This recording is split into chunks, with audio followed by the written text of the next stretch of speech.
Hello' everyone, অন্য এটা ভিডিঅ'লৈ আপোনালোক সকলোকে স্বাগতম জনাইছোঁ। আজিৰ ৰেচিপি ভিডিঅ'টো হৈছে বেচনেৰে বনোৱা বৰফি। একেবাৰে সহজ আৰু কম বস্তুৰে বনাব পৰা যায় এই বেচনৰ বৰফি, আৰু বহুতো টেষ্টি হয় আৰু মোৰ খুব ধুনীয়া পাৰফেক্ট হৈছে। আৰু বলক এতিয়া ভিডিঅ'টো আৰম্ভ কৰোঁ। প্ৰথমতে গেছৰ ওপৰত কেৰাহী এটা উঠাই ল' টু মিডিয়ামত একাপ চুজি ভাজি ল'ম।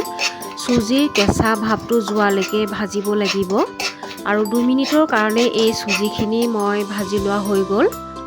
আৰু ইয়াতে সেই কাপটোৰে মই 2 কাপ বেচন দি দিছোঁ, আৰু এই বেচনখিনি আৰু চুজিৰ লগত ভালদৰে মিক্স কৰি ভাজি থাকিব লাগিব। একেবাৰে কেঁচা গোন্ধটো যোৱালৈকে অলপ সময় ভাজিব লাগিব। ল' ফ্লেমত 5 মিনিটৰ কাৰণে বেচনখিনি ভাজি লোৱা হৈ গ'ল।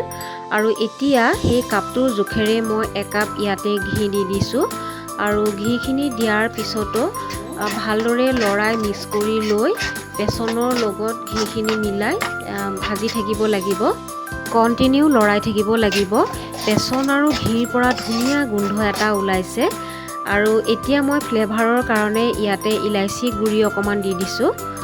অলপ সময় মিক্স কৰি লোৱাৰ পিছত ইয়াতে আৰু বেচনৰ বৰফিকেইটা আৰু অকণমান বেছি টেষ্ট হ'বৰ কাৰণে মই পাউডাৰ গাখীৰ আধা কাপ ইয়াতে দি দিছোঁ। পাউডাৰ গাখীৰখিনি দিয়াৰ পিছত ভালদৰে মিক্স কৰি লৈ অলপ সময় ভাজি থাকিব লাগিব। এতিয়া অকণমান সময় এনেকৈ গুটি গুটি হ'ব পাৰে, কিন্তু এই গুটিখিনি অকণমান হেতাখনেৰে মই এনেকৈ ভাঙি ভাঙি মিহি কৰি ল'ম।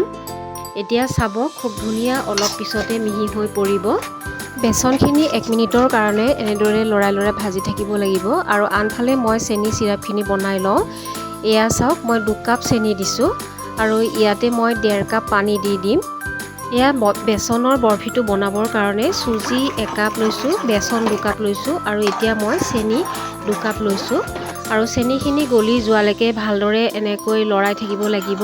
আৰু ইয়াতে মই কেশৰ দি দিছোঁ। কেশৰ দিলে কালাৰটো খুব ধুনীয়া হয় আৰু ফ্লেভাৰটোও খুব ভাল লাগে খাবলৈ। এয়া চাওক, আঠা আঠা ধৰণৰ হৈছে। তেনেকুৱাতে মই চিৰাপখিনি নমাই থৈ এয়া ভাজি থকা বেচনখিনিৰ লগত মিলাই দিম। এবাৰ অলপ অলপকৈ মিলাই ল'ম। গেছৰ ফ্লেমটো মিডিয়াম কৰি লৈ পেলাই এতিয়া চেনি চিৰাপখিনি দিয়াৰ পিছতো ভালদৰে লৰাই থাকিব লাগিব। আৰু বাকী থকা চেনি চিৰাপখিনিও মই ইয়াতে দি দিলোঁ। দিয়াৰ পিছতে একেবাৰে ভালদৰে লৰাই থাকিব লাগিব, নহ'লে চাব একেবাৰে কেৰাহীত লাগি ধৰিবও পাৰে। একেৰাহে মই মিশ্ৰণখিনি লৰাই আছোঁ, আৰু এয়া চাব অলপ সময়ৰ পিছতে ডাঠ হৈ আহিব। আৰু এতিয়া মই চুজি দিয়াৰ কাৰণে এয়া 2 চামুচ গাখীৰো দি দিছোঁ, তেতিয়া আমাৰ চুজিখিনি ফুলি যাব। আৰু এতিয়া আকৌ এবাৰ ভালদৰে লৰাই লৰাই মিক্স কৰি লৈ অলপ সময় 2 মিনিটৰ কাৰণে মই এই মিশ্ৰণখিনি আকৌ ভাজি থাকিম, যেতিয়ালৈকে অকণমান ডাঠ হৈ নাহে। আৰু এইখিনি সময়তে মই নমাই থ'ম, কাৰণ ঠাণ্ডা হ'লে মিশ্ৰণটো আৰু অকণমান ডাঠ হ'ব। আৰু এতিয়া বেলেগ এটা বাচনত মই তেল সানি লৈছোঁ, যাতে আমাৰ মিশ্ৰণখিনি লাগি নধৰে, বেচনৰ মিশ্ৰণখিনি। আৰু এতিয়া মই ইয়াতে দি দিছোঁ। এতিয়া বেচনৰ মিশ্ৰণখিনি চাৰিওফালে বহল কৰি দিছোঁ। আৰু এই কামটো এই বেচনখিনি গৰম হৈ থাকোঁতে কৰিব লাগে, ঠাণ্ডা হ'লে লগে লগে টান হৈ যাব পাৰে। আৰু এতিয়া মই পেটচুলা এখনৰ সহায়ত এনেকৈ ওপৰটো অলপ মিহি কৰি লৈছোঁ, তেতিয়া আমাৰ বেচনৰ বৰফিকেইটা দেখিবলৈও ভাল লাগিব, মিহি হ'ব। আৰু এতিয়া মই 20 মিনিটৰ কাৰণে ফ্ৰিজত ভৰাই থ'ম। 20 মিনিটৰ পিছত উলিয়াই আনি এয়া চাওক, বেচনৰ বৰফি কাটিবলৈ লৈছোঁ।